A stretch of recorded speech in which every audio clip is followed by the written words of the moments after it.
Story corner at book மைண்ட்லேருந்து எல்லோருக்கும் மாலை வணக்கம்.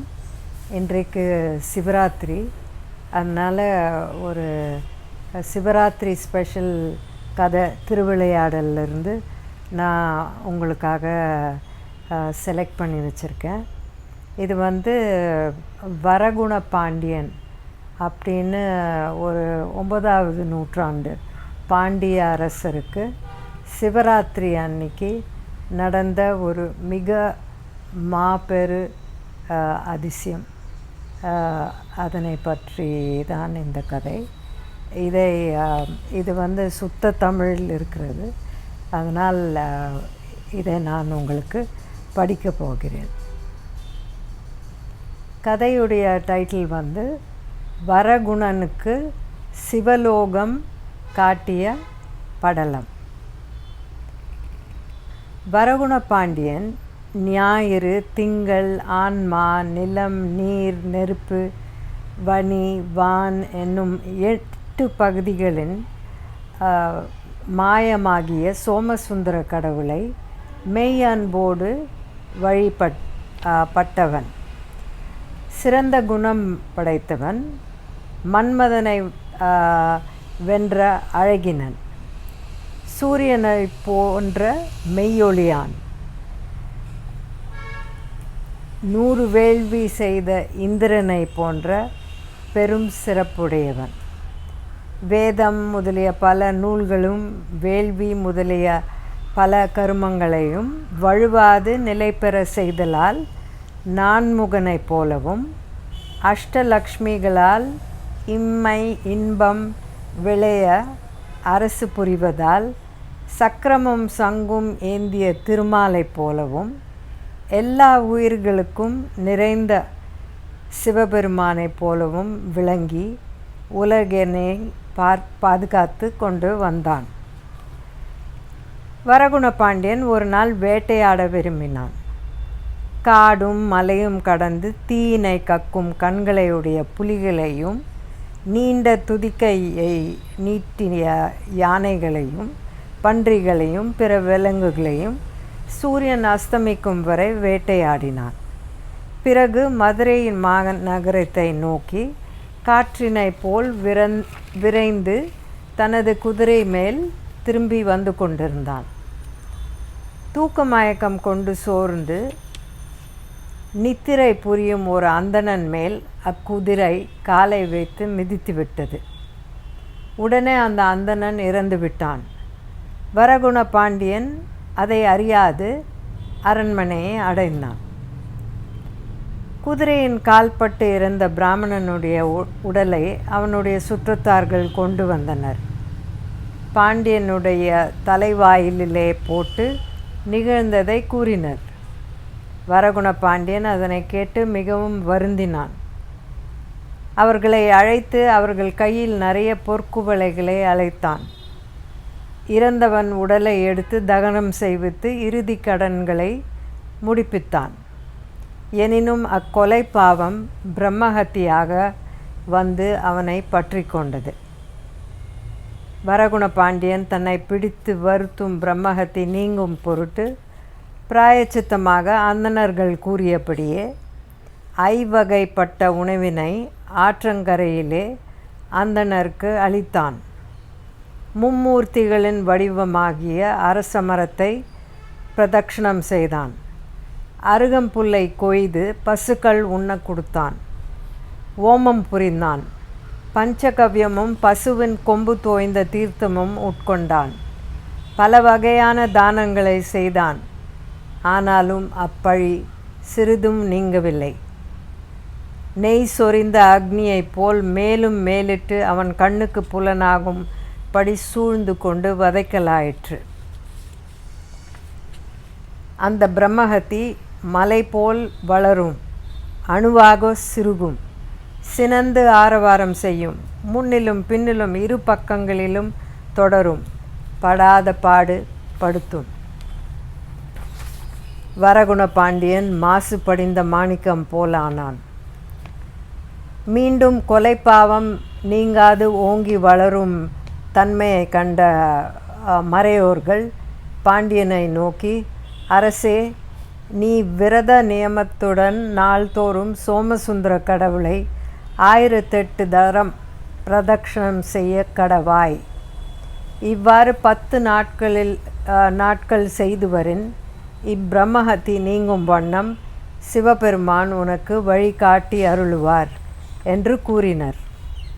அது கேட்ட வரகுண பாண்டியன் திருக்கோயிலை அடைந்து சோமசுந்தர கடவுளை வணங்கி, கங்கையை தாங்கிய எம்பெருமானே, தேவரீர் இந்திரனுடைய பழியை தீர்த்தருளினீர், மறையோனுடைய மாபாதத்தை போக்கி அருளினீர், அதுபோல அடியனை பற்றி வருத்தும் கொலைப்பழியினையும் தீர்த்தருளும் என்று விண்ணப்பம் செய்து அடியற்ற மரம் போல் நிலத்தில் வீழ்ந்து வணங்கினான். பின்பு அந்தணர்கள் கூறியபடி 1008 பிரதக்ஷணம் செய்து துதித்தான். அப்பொழுது சிவபெருமானின் திருவருளினாலே ஆகாயத்தினின்றும், பாண்டியனே, ஒவ்வொரு அடிக்கும் ஒவ்வொரு அஸ்வமேதையாக பலன் கொடுப்பது பிரதக்ஷணம். அத்துணை சிறப்புடைய பிரதக்ஷணம் ஒரு நாளுக்கு 1 1008 செய்து வந்தாய். அதனால் நாம் மிக்க மகிழ்ந்தோம். இனி நீ அஞ்சாதே. சோழ மன்னன் நின்னோடு போர் செய்ய கருதி வருவான். நீயும் அவனை எதிர்ப்பாய். அப்போரிலே சோழன் தோற்பான். நீயும் அவன் பின்னே ஓடி அவனை எட்டி பிடிப்பவன் போல துரத்தும்போது நம்மை நாமே பூசித்து கொண்டிருந்த தலமாகிய திருவிடை மருதூரை அடைவாய். அங்கு உன் கொடிய பழியை நீக்கி அருள்வோம் என்று விண்வாக்கு எழுந்து ஒலித்தது. வரகுண பாண்டியன் அதை கேட்டு மனம் மகிழ்ந்து சோமசுந்தர கடவுளை துதித்து வணங்கி தன் அரண்மனையை அடைந்தான். சில நாட்கள் கழித்த பின் ஆத்தி மாலையை அணிந்த சோழ அரசன் ஒருவன் வரகுண பாண்டியன் உடன் போர் புரிய கருதி வந்தான். புவியை மறைக்கும்படி புலிகொடியை உயர்த்தி தனது பெரிய சேனையோடு கடல் நிலை பெயர்ந்து வந்தாற்போல் முரசங்கள் முழங்க வந்து பாண்டிய நாட்டினை வளைத்தான். அதனை கண்ட மீனக்கொடியை உயர்த்திய பாண்டியன் தன் சேனையோடு பார்க்கடலை கடைய எழுந்த மந்திரமலையைப் போல் எழுந்து கலக்கி போரிட்டான். அப்பொழுது சோழனுடைய படைகள் நிலை கலங்கி தோற்றோடின. சோழனும் போருக்கு ஆற்றாது தோற்று புறமுதுகு காட்டினான். வரகுண பாண்டியன் ஓடிய சோழனை விடாது பின்தொடர்ந்து துரத்தி சென்றான்.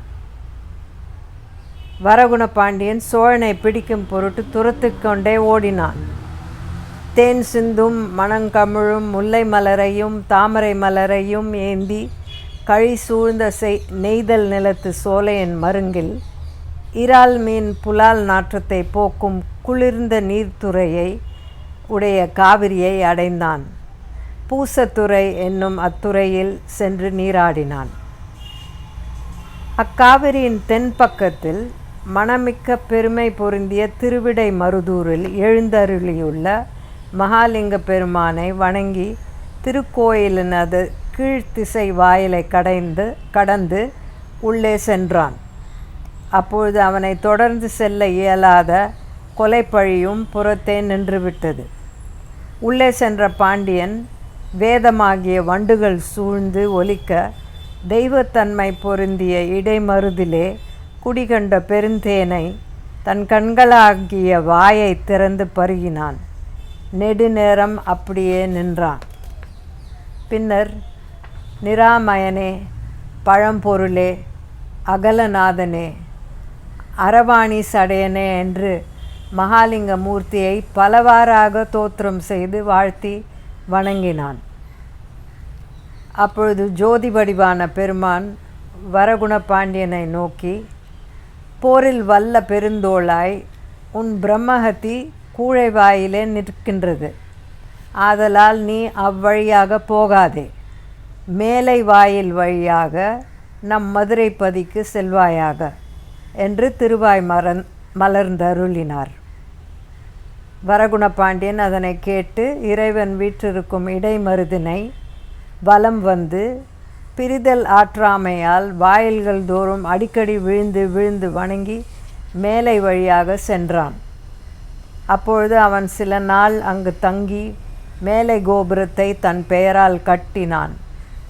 வேறு பல திருப்பணிகளையும் செய்து முடித்தான். அதன் பின்னர் தென் திசை நோக்கி செல்லுங்கால் வழியுள்ள உள்ள திருக்கோயில்களில் அருளிய சிவபிரானை வணங்கி துதித்து கொண்டே மாமதுரையை அடைந்தான். வரகுணபாண்டியன் பின்பு தன்னை விடாது தொடர்ந்த பிரம்மஹத்தி பழியை போக்கி காத்தருளிய சோமசுந்தர கடவுளை தரிசனம் செய்து வந்தான். உலகம் முழுதும் நீதி தவறாது செங்கோலோச்சி கொண்டும் இறைவன் புகழை அறிஞர்களை கொண்டு கேட்டுக்கொண்டும் வாழ்ந்து வந்தான்.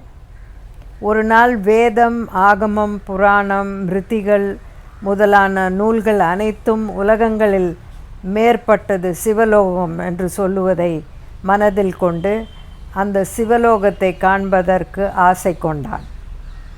அன்று சிவராத்திரி. திருக்கோயிலை அடைந்தான். சோமசுந்தர கடவுளை வணங்கி, எம்பெருமானே, 7 பிறப்பையும் கடந்து உன்னுடைய நிழலாய் பெற்ற மெய் அன்பர்களே சூழ தேவரீர் சிவலோகத்தில் எழுந்து அருளியிருப்பதை தரிசித்து வணங்க அடியேன் ஆசை கொண்டேன் என்று வேண்டினான். உடனே சிவபெருமான் வரகுணபாண்டியன் அன்பிற்கு எளியவராய், நாம் இன்றைக்கு அச்சிவலோகத்தை இவ்வுலகத்தில் வருவித்து இவ்வன்பனுக்கு காட்டுவோம் என்று திருவுள்ளங்கொண்டருளினார். அப்பொழுது சோமசுந்தர கடவுளின் திருவுள்ளத்தை சிவலோகம் உணர்ந்து சூரிய சந்திரர்கள் பேரொளி பரப்பி ஒருங்கித்தார் போல விண்ணின்று இறங்கி தோன்றியது. சோமசுந்தர கடவுள் திரு நந்தி தேவரை அழைத்து, நம் மெய்யன்பரன் ஆகிய வரகுணபாண்டியன் நமது உலகத்தை காண விரும்பினான், ஆகவே அவனுக்கு காட்டுக என்று பணித்தருளினார். அதை கேட்ட நந்தி தேவர் சிவபெருமானை வணங்கி கொண்டு புறத்து வந்து வரகுணபாண்டியனை நோக்கி வழுதி வருக என்று அழைத்தார். அப்பொழுது பாண்டியன் அவரை வணங்கி எழுந்து பின் செல்ல, திரு நந்தி தேவர், வரகுணரே, திருமாலும் பிரம்மனும் வேதம் முதலிய அளவுகளால் ஆராய்ந்து அறிய முடியாத பேரொளியினை உடைய ஞான சூரியனாக சோமசுந்தர கடவுள் ஆண்டருளிகின்ற சிவலோகம் இதுவே, இதை காண்பாயாக என்று பணித்தருளினார். வரகுணபாண்டியன் கண்ட காட்சியை என்ன என்பது? கற்பூர மணம் கமழும் தென்றல் காற்றினால் மோதுண்டு அரும்பு கூட்டுங்கள் மறந்து 10,000 யோஜனை தூரம் சென்று மனம் வீசி 100,000 இதழ்கள் கொண்ட வெண் தாமரை மலர்கள் விளங்குகின்ற ஓடைகள், பக்கம்தோறும் பொருந்திய ஆறுகள், குயில் கூட்டங்கள் விளையாடும் பூஞ்சோலைகள், பார்க்கடலை போன்ற அமுத நீர் நிறைந்த அகழியும், பொன்னால் செய்த திருமதிலும் திருக்கோபுரங்களும் வீதிகளும் நவமணி இழைக்க பெற்ற திருமாளிகை வரிசைகளும் கண்ணை பறித்தன. காணற்கரிய இந்த காட்சிகளை கண்டு கழிக்கும் வரகுணபாண்டியனை நந்தி பெருமனார் அழைத்து, இதுதான் நான்முகன் வாழும் பதம், இது 3 உலகங்களையும் அளந்த திருமாலின் பதி, இவை சிவபெருமானின் திருவுருவத்தை பெற்ற உருத்திரர்களின் நகரங்கள், இவை 8 திசைகளையும் பாதுகாக்கும் இந்திரன் முதலிய திக்பாலர்கள் வாழும் இருப்பிடங்கள் என்று ஒவ்வொரு இடத்தையும் காண்பித்தார். பிறகு சிவனடியார் கூட்டத்தை கைப்பிரம்பினால் காட்டி, இவர்கள் சூரியன் உதிக்கும் முன்னே நீராடி திருநீர் அணிந்து நம் இறைவனுடைய திருக்கோயிலை வலகிடுதலும் மெழுகிடுதலும் நந்தவன பணி புரிதலும் புஷ்பம் கொய்து மாலைகளை கட்டி கொடுத்தலும் சுகந்த தூபம் இடுதலும் திருவிளக்கேற்றலும் சிவதோத்திரம் செய்தலும் சிவபெருமானின் புகழை கேட்டலும் ஆகிய தொண்டுகளை செய்து வாழ்பவர்கள். சிவ ஆகம விதிப்படி இவர்கள் புனிதமுடையவராய் பஞ்ச சுத்தி செய்து உள்ளும் புறமும் அன்புடன் சிவலிங்க பெருமானை வணங்குபவர்கள். சிவபெருமானை புருவ நடுவில் தியானித்து இவர்கள் வேள்விகளை செய்து சிவபதம் அடைந்த அந்தணர்கள் தண்ணீர் பந்தல் வைத்தல் முதலிய பெரிய புண்ணியங்களை புகழ் பயன் கருதாது நிராசையுடன் செய்தவர்கள். சிவனின் 5 எழுத்தை உச்சரிக்கின்ற நாவினை உடையவரும் சிவபெருமானின் திருப்புகழ் கேட்டு வினையின் வலிமையை போக்குபவரும் ஆவர். சிவபெருமானுக்கு ஆலயம் எடுத்து பிரதிஷ்டை செய்தவரும் சிவ பூஜைக்கு செய்பவர்க்கு வேண்டும் காரியங்களை விரும்பி செய்தவரும் சிவனடியார்களுக்கு அறுசுவை அமுது அளித்தவரும் அடியார் பணியை செய்தலே தவம் என்று மேன்மை அடைந்தவரும் ஆவர் என்று எடுத்து கூறினார். இவ்வாறு நந்தி பெருமான் பிரமினால் சுட்டிக்காட்டி அடியார் கூட்டத்தினரின் இயல்பை தெரிவித்து வந்தார். வரகுண பாண்டியன் முறைப்படி ஒவ்வொரு இடத்திலும் நின்று பலமுறை கீழே விழுந்து வணங்கி கைகூப்பினான். முடிவில் நந்தியம்பெருமான் பாண்டியனை சிவபெருமான் முன் அழைத்து வந்து விடுத்தார். சிவபெருமான் முன்பு வேதங்களும் சிவாகமங்களும் வடிவெடுத்து இரு பக்கங்களும் நின்று வாழ்த்தினர்.